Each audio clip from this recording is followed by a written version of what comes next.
Saudi আরবে দুর্নীতি বিরোধী ব্যাপক অভিযান চালানো হয়েছে। এতে বিভিন্ন মন্ত্রণালয় ও সরকারি সংস্থার অন্তত ১১৬ জন কর্মকর্তা-কর্মচারীকে গ্রেপ্তার করা হয়েছে। নজরদারি ও দুর্নীতি বিরোধী কর্তৃপক্ষ নাজাহাই এর পরিচালিত একাধিক তদন্তের পর এই গ্রেপ্তার অভিযান চালানো হয় বলে জানিয়েছে আরবি দৈনিক ওকাজ।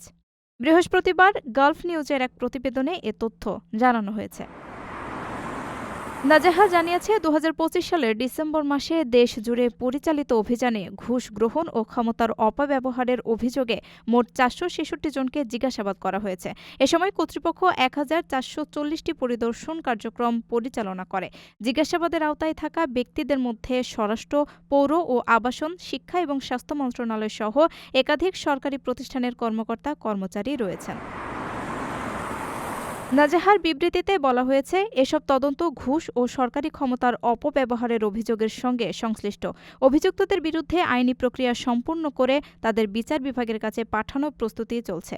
এসব মামলায় ১১৬ জনকে হেফাজতে নেওয়া হয়েছে। তবে ফৌজদারি কার্যবিধি অনুযায়ী তাদের মধ্যে কয়েকজনকে জামিনে মুক্তি দেওয়া হয়েছে।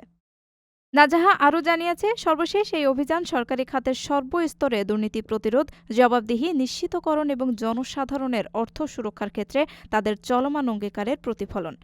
গালফ নিউজ জানিয়েছে, কর্তৃপক্ষ জনগণকে আর্থিক বা প্রশাসনিক দুর্নীতির যেকোনো সন্দেহজনক তথ্য তাদের নির্ধারিত মাধ্যমে জানাতে আহ্বান জানিয়েছে। এজন্য টোল ফ্রি নম্বর ৯৮০ অথবা নাজাহার ওয়েবসাইট ব্যবহারের অনুরোধ করা হয়েছে।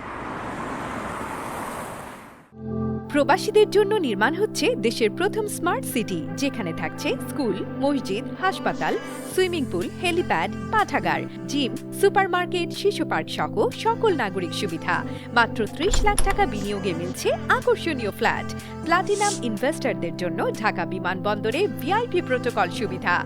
বিস্তারিত জানতে যোগাযোগ করুন স্ক্রিনে দেয়া হোয়াটসঅ্যাপ অথবা ইমো নাম্বারে।